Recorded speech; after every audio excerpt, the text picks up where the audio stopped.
Hello, friends and listeners. Before today's show, I'm taking a brief moment to tell you how significant your feedback is to me. Anytime a listener has reached out, whether in person or in some kind of communication, to share the joy or perplexity or wonder or enthusiasm you may have experienced for one of my guests, it's brought me great gratitude and joy. Every point of contact with a listener is a gift and not one that I take for granted. Well, as it happens, the Conversing production team and I are currently seeking out a little more feedback.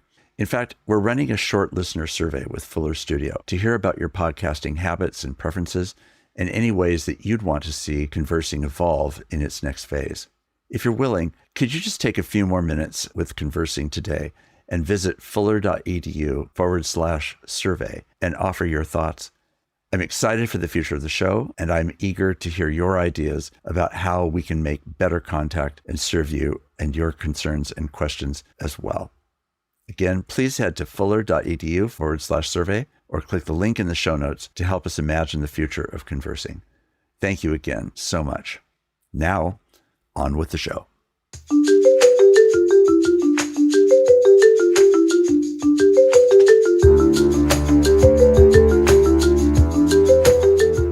I'm Mark Labberton.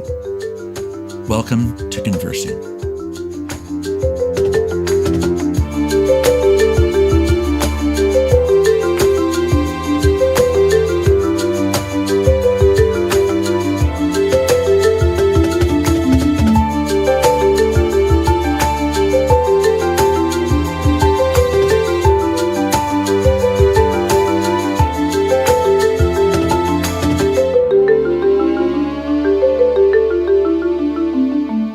Welcome to Conversing.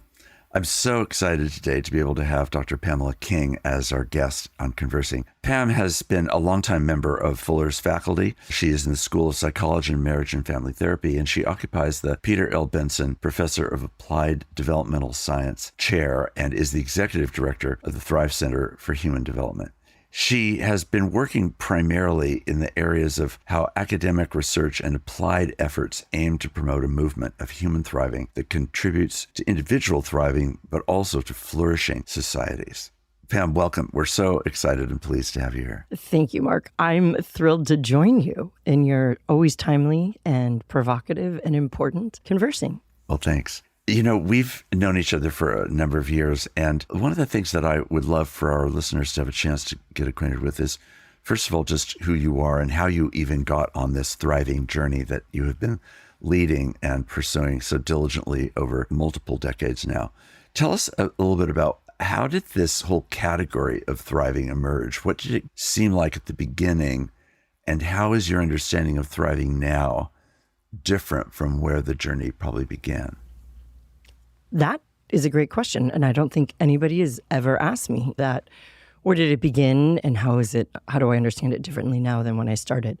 I understand some of that to be a little bit of a biographical inquiry there. So, I originally started seminary in 1991, partly because the economy was down, and I thought I'd work with kids at a church for a year until I figured out my life and there were more jobs, thinking I'd get an MBA, go into marketing or something. But what happened in that year, which led to 4 years being on staff at a church, I started to witness how young people who are often in the throes of adolescence and all the turmoil and opportunities that comes with that those who had a sense of faith seemed to navigate those waters more effectively. And not that hard or bad things didn't happen to them, but when they did, they had resources beyond themselves to wrestle with peer rejection, death, or loss of a parent or a marriage. And it both was extended in that they had a concept of faith and God to rely on and direction to look for, but they also had a community of support. And I started pursuing Fuller classes part-time back in 1991. And I kept taking classes in electives in the School of Psychology. So there was just a curiosity of what's going on with these kids? How have I experienced my own faith experience to be meaningful and helpful and constructive and life-giving in my life? And I started to pursue that and ask those questions academically. And that resulted in a master's in divinity and a PhD in psychology. Right. And just neither discipline could fully answer the questions I had. So I started looking at how I could synthesize or integrate what a life of thriving or a life worth living or living into the fullness of life. What did John 10:10? What does John 10:10 mean? Those were the early inklings. Yeah. So as that began to emerge, how much was this a personal journey as well as a sort of professional and intellectual journey? That's great. I think both and. For me, my work has always been deeply personal. And I think what I sought to understand academically was something I was experiencing personally. Yes. And I didn't necessarily have words for it. And I definitely, I studied psychology as an undergrad at Stanford. And I definitely didn't have even a psychological framework for understanding what I was experiencing. And it's amazing now, even the psychological science that exists today is so much more helpful than what was available in the 90s. And that gets a bit to my pursuit of thriving. Around the turn of the millennium, something called positive psychology started to burgeon. And for the first time in a very long time, psychologists were looking at not just what's wrong with people, but what can go right with people. And I became deeply affiliated with the positive youth development movement.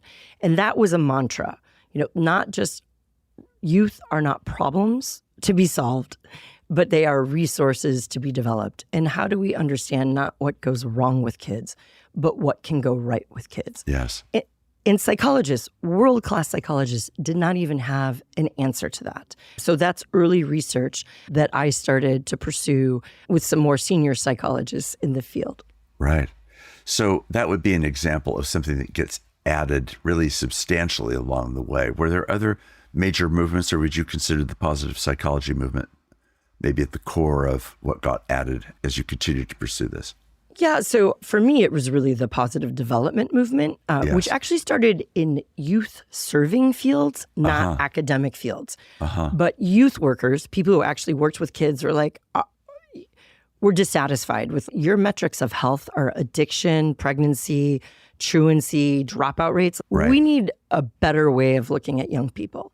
And this then extends to adulthood. We don't want to just understand adults in terms of mental health that's measured by pathology, anxiety, OCD, loneliness. We need positive ways to be hopeful and to nurture people. But paralleling this starts to be inclinations towards how do we understand, and the word was more flourishing within theology, how there were trends around systematics theology and especially anthropology, where we started looking at more social understandings of the Trinity and understanding human beings as beings in communion, not just individual beings. And so my coming of age academically with these two somewhat parallel movements naturally resonated with me. And so synthesizing and integrating them became some of my primary early academic work. Right. So you're in a chair that's named for Peter L. Benson, who I know figures prominently in all of this area of work. So just so that we can clarify some of the language, tell us who he is and why your chair would be named for him. Absolutely. So Peter Benson was our ringleader in terms of this concept of thriving with the positive youth development scholars, also including Bill Damon, Rich Lerner, a lead practitioner from Oregon, Duncan Campbell, the then Thrive Foundation for Youth. We were really interested, and Peter was our troubadour. He was our provoker. He was deeply unsatisfied with existing metrics for young people, and he wanted to understand what could go right with kids. Search Institute, which he was leading as president at the time, had assets. They measured ecological assets, what are things that kids need in their environment, and what are the internal strengths, what are those internal assets that they need. So then we started to really look at what is thriving? What does a thriving young person look like? Which was a much more difficult question to answer than we anticipated. And many research projects later looking at kids with different abilities, kids from different cultures, socioeconomic statuses, really began to realize that thriving is not a set of benchmarks. There's no SAT of thriving that you can qualify for, like you're thriving or not. But it has to do more with people's change over time. Right. So take us further into that, because clearly this is the core. You used earlier a word flourishing. You're using thriving. Are those the same thing? But thriving is the name of your center. So you've chosen thriving. What is the difference between thriving and flourishing?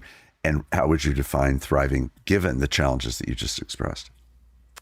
Great questions. Now, people will use these words differently, and part of the work of the Thrive Center is to help define these terms in constructive ways, not to stake territory of this is the better word or use this word this way. But I do think semantics enable people to deepen conversation and have greater understanding.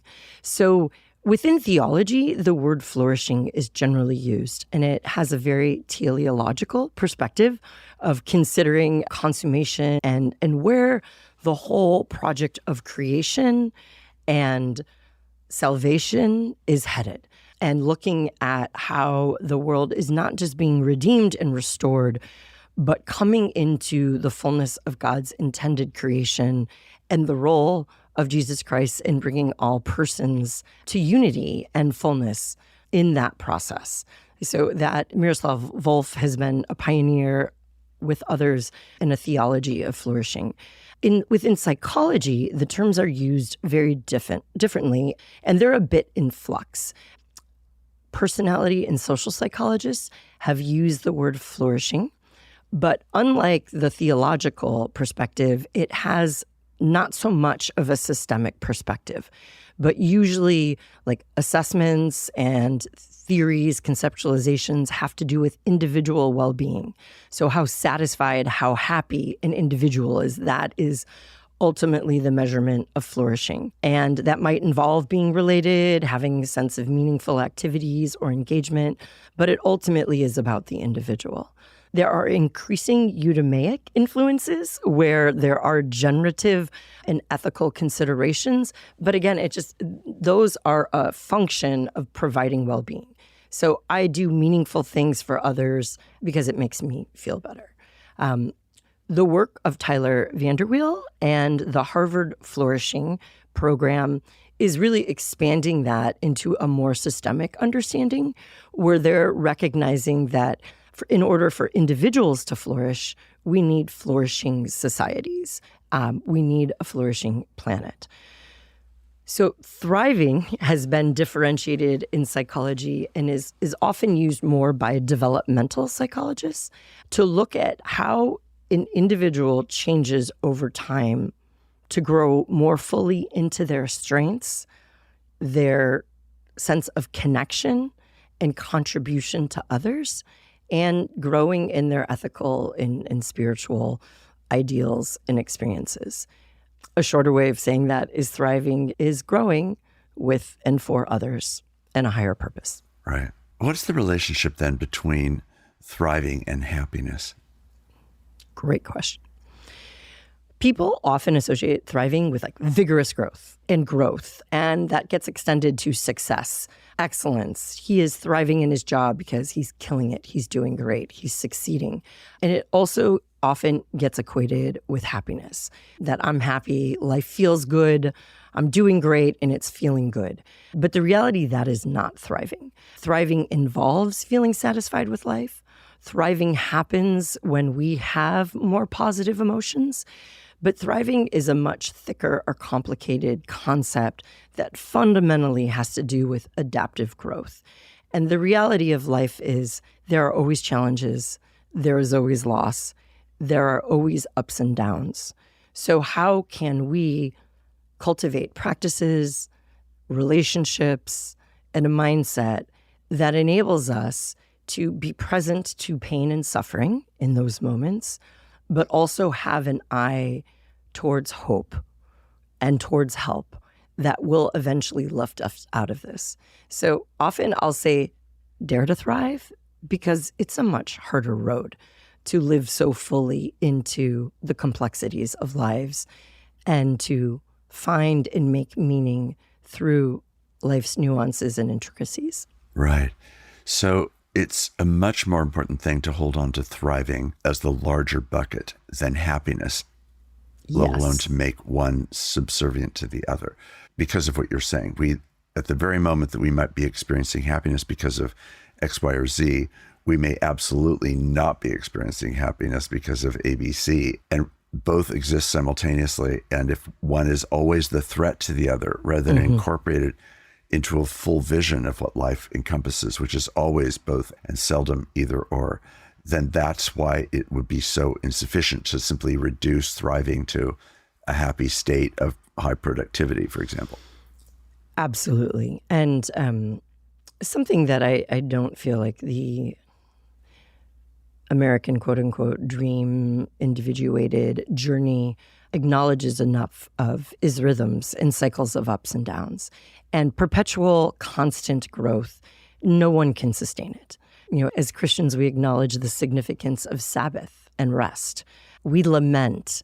We hold on to our sorrows. We share sorrows. We share sorrows with one another. We also share joys.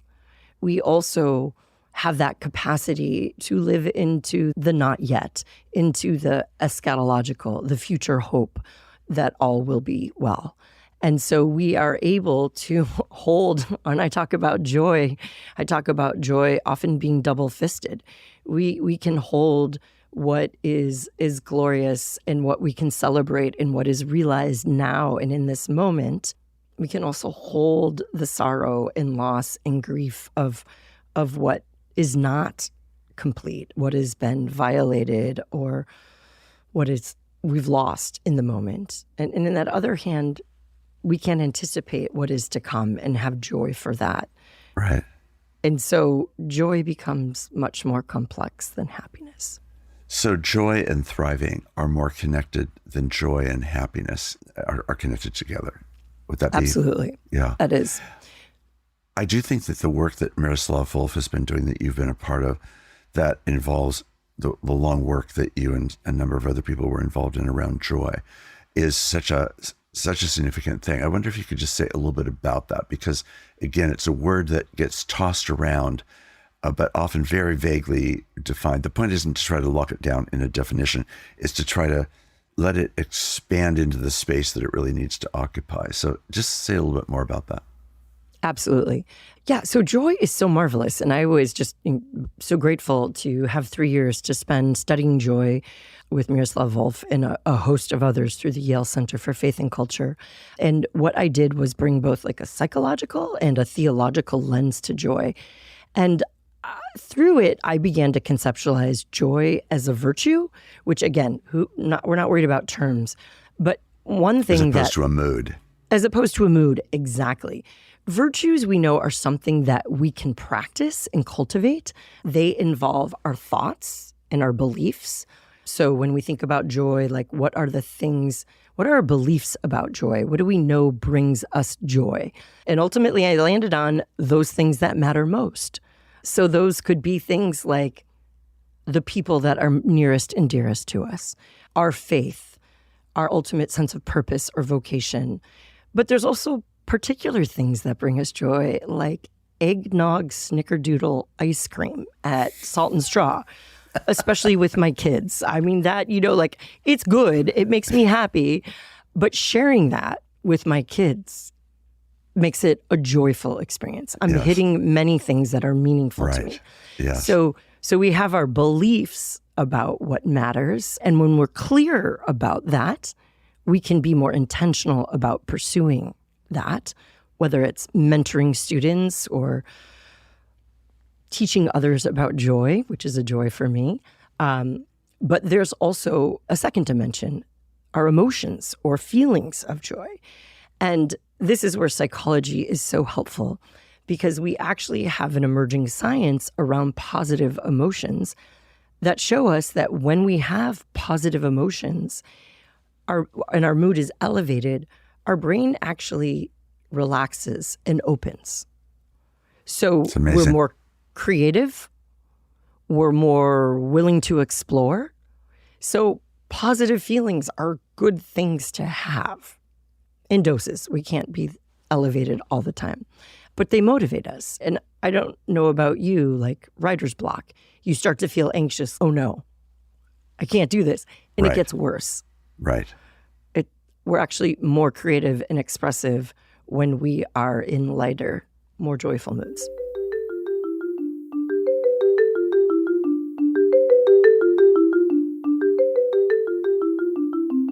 I'm Mark Labberton. You're listening to Conversing.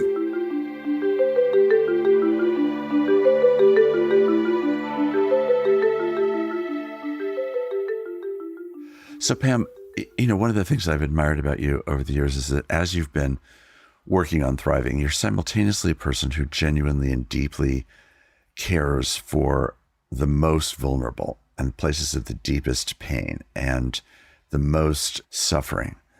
And I'm bringing it up because of the way that you're describing these things, necessarily inclusive of people who are in circumstances that in every way will often even threaten existence, let alone thriving. And, we think today of what's happening in the Middle East, in Israel, Gaza. We think about what's happening in Myanmar. We think about what's happening in Eastern Congo. The list could go on and on. So when you think about thriving, and you are mostly doing this in a Western context, mostly doing it in a context of a great deal of privilege, but at the same time, the theology and integration that you're describing has to also matter in some way to populations who have none of the privilege and framing and safety that is true for many other people. So just talk to us about how you hold all of those things together, and what if you were in one of those settings today and you were set up appropriately and not just, literally dropping out of the air, but you were there and you were with people and you were wanting to begin to encourage this understanding of thriving. Where do you think you would go, or how would you start, or what would be the framing that you would use to try to set it up? Great question. And I'll add to that, a great privilege and honor of mine in this work on thriving has been to work with a research team along with Compassion International in thinking about how do young people, the poorest of the poor, thrive in contexts that are not just poverty, but technically extreme poverty. Yes. So when I say thriving, it's not a frivolous, oh, that's so nice, that's a privileged concept. Right. But thriving is really about activating what's most essential to us as human beings. And when I have been in the context of Rwanda or Kenya or El Salvador, one of the things that when I'm working with adults who are working with young people, and these are often church leaders, is to help recognize the dignity of all young people, of all persons. So whether someone has an ideology that is not aligned with me, if someone has a faith that's not aligned with me, I believe fundamentally that we must view all people through a lens of love. And when we can bring our experience as Christians as being loved by God and loving others with that love, that becomes a door opener, and that's just a place to start. Amen. And one of the ways that I have found that really seems to transcend cultural lines is a concept of purpose. And again, often people think, well, wouldn't that be nice to have a purpose? Yeah, if I had tenure, I'd publish whatever I could and I'd pursue my purpose, or if my bills were paid. But purpose is much deeper than a job, and it's not just a privilege. Purpose is pursuing something that is essential to who you are, that calls you to offer your deepest gifts and passions and love to the world. It is something that draws you deeper into relationship with those that are most meaningful to you. Right. And to do so in a way that's healthy. And when I talk about purpose with like compassion, project leaders, and program directors, they respond with gratitude because they say people so often see these kids as more mouths to be fed, people to get a book to, someone to clothe. They don't think about activating their God-given potential.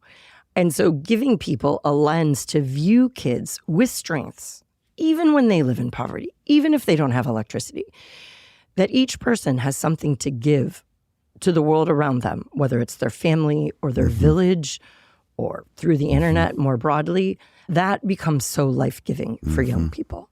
And that a gift they can give is even being caring to one another and seeing one another. Yes. And so helping people find a sense of purpose and offering their gifts is so vital. Right. And something that we can do to help people thrive is to receive their gifts. Yes. And I think, in the parenting journey, I want my kids to have certain gifts. I have expectations. You should be able to do X, Y, and Z. And sometimes I can miss the beauty of who they are and what they're offering me in the world because it's so outside of my way of being. Right. And so being open to understanding how people are offering themselves is really essential. Right. And likewise, how utterly crushing it can be when what we're trying to offer is not being received. Right. Utterly crushing. I mean, partly through the way that I'm traveling as much as I do and the various public settings that I'm in, and I'm watching very frequently, I'm watching really carefully what is happening between parents and children. Now, that's hardly the best parenting moment, and it's hardly the best child moment because everything is topsy-turvy and crushed and pressed upon. But having said that, it also becomes, therefore, a very interesting window into what happens when you put stress on the system, right? Where there's some kind of just distress of the travel experience itself. And when I watch some parents in those contexts, I practically am brought to tears because of how deeply they are giving and receiving from their child in a context where they might just say, in a way, quote, shut up and be quiet and stop talking or moving or whatever it is that's driving the parent crazy. There's a place for that, I suppose, but there's also this amazing beauty of watching parents receive what their often very young children or even their teenage children are giving them. And the dynamics of parents and children, are they a mutually giving family unit? I think that's one of the things that I found myself trying to just discern. Now, I have no magic insight into whether what I'm seeing often is true or not. Right? It's just this tiny little window. But whatever I am seeing, it is not the same. Every time it is different and distinct and quite specific. So it's not a general observation. It's, that privilege of sitting in an airport lounge and just trying to take in what is before you. Airports totally bring out the best in people, right? Yes. Just kidding. That's actually a great laboratory I never thought about. Look, it's between spouses, between friends traveling together. Right. After a 1 hour delay, a 2 hour delay, the stress gets more. No, and I think if I could take the liberty to extend that. So I love your observation of the reciprocity, the ebb and flow. And sometimes the offering is missed. Sometimes it's not received. Sometimes it is. And how beautiful it is to behold when a parent can receive a gift from a child that might, not have any worth in our economy of capital or various capitals that we value as a culture, but that it is just truly so life-giving to receive those gifts, those offerings from people. And the liberty I want is to extend that to other systems, like congregations. And you and I think a lot about what's happening with the church. And so from a thriving lens, if we want to look at congregations as hopefully thriving systems, how much space is there for members to offer their gifts, to be seen, to be known? We often, we project from the pulpit. I don't think churches have done as much as they can to be places of offer spaces that are receptive to people and cultivate people and really invite people to come into their own. We often, allow people to sign up for specific things the church needs. But as society has been changing so much, from Putman's Bowling Alone, through COVID. And now so many of the organizations and institutions and congregations that offered these crucibles of transformation of people to grow in through rituals and practices and community are diminishing. I think congregations have a real opportunity, and I would say call, to create spaces where people can grow into themselves with and for others. Right. And that's what should happen in churches. There's a shared purpose.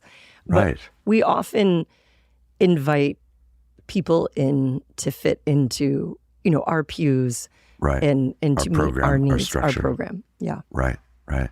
So Pam, let's imagine that someone's listening to this and really is finding it like water to a parched soul, and they want to take tangible steps to actually begin to build a more thriving oriented life. What would be some of the things that you'd want people to be aware of? Yes. So thriving can sound very invigorating, like a great idea, like who doesn't want to thrive? But then a little bit can be vague of like, well, what can I do to thrive? So we are just launching a brand new website in January, thethrivecenter.org.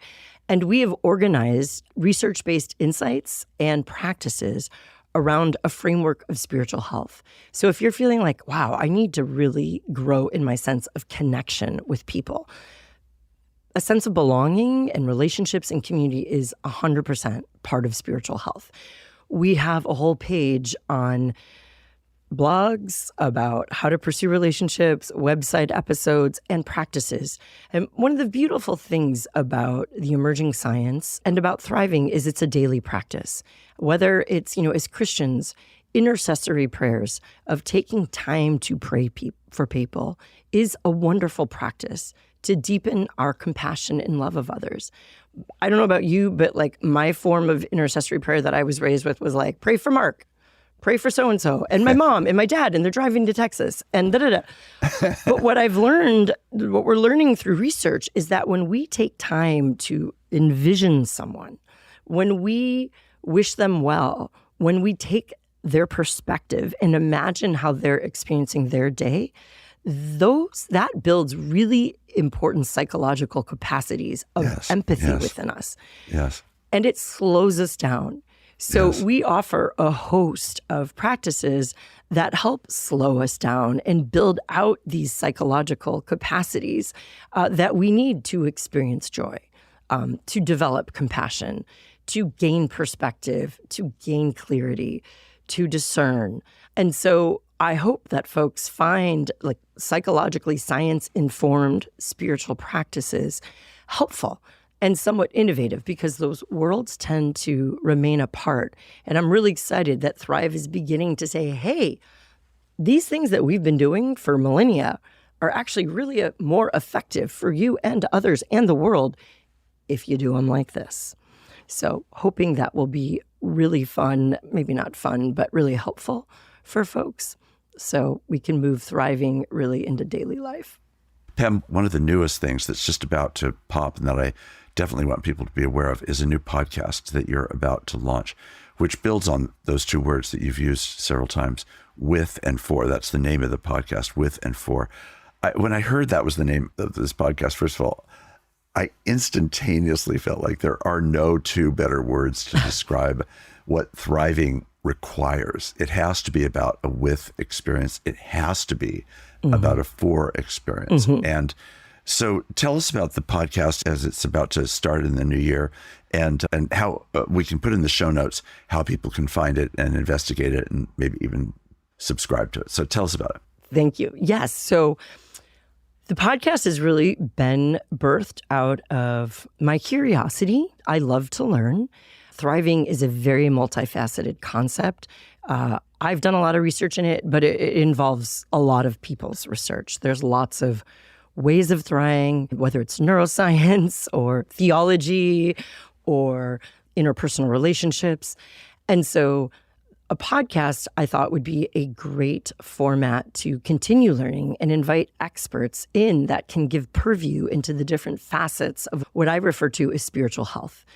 Because we realize thriving really ultimately requires something beyond yourself. And that is some of the with and some of the for.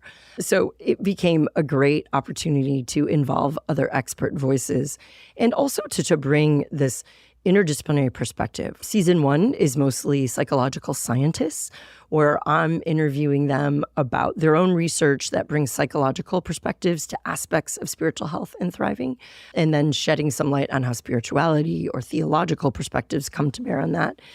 Or conversely, I have some more theological guests that I bring more of a psychological lens to the conversation. And the name With and For, honestly, my kids ended up in a beautiful Catholic independent school through kindergarten through 8th grade. And I fell in love with a lot of the Catholic world that I experienced. And With and For is very Jesuit.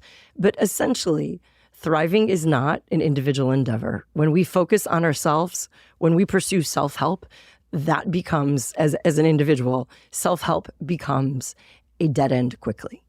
But we are relational humans, and we only thrive when we're with others, giving and receiving, and when we are for something beyond ourselves, when we are for people beyond our own, and when we are for a higher purpose. Yes. And so With and For, from a Christian perspective, we thrive with and in relationship with God, and we thrive when we are compelled with a for God. When we are living for God, we receive resources beyond ourselves.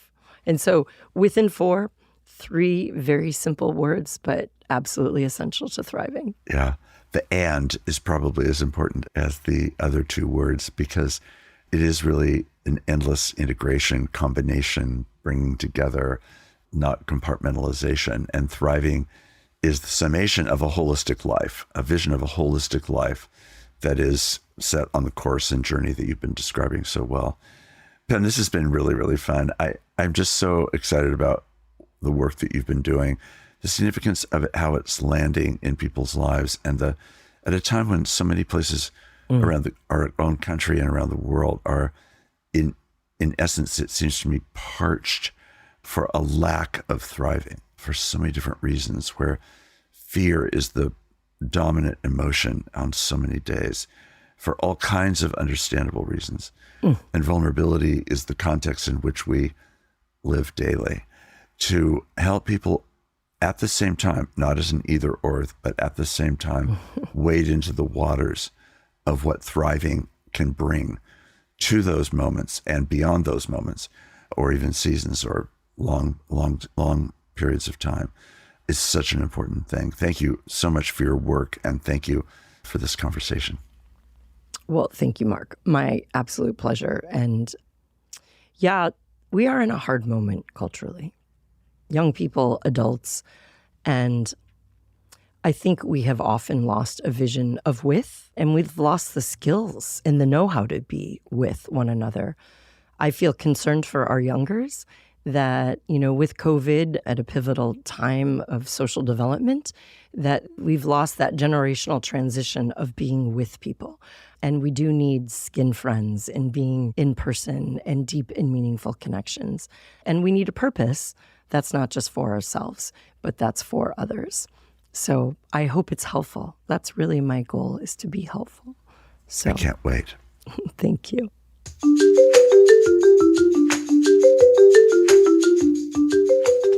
Thank you for listening. Subscribe to Conversing on your favorite podcast app to listen to new episodes as they're released. And please leave a review. Conversing is produced by Peter Laberton and distributed by Fuller Studio.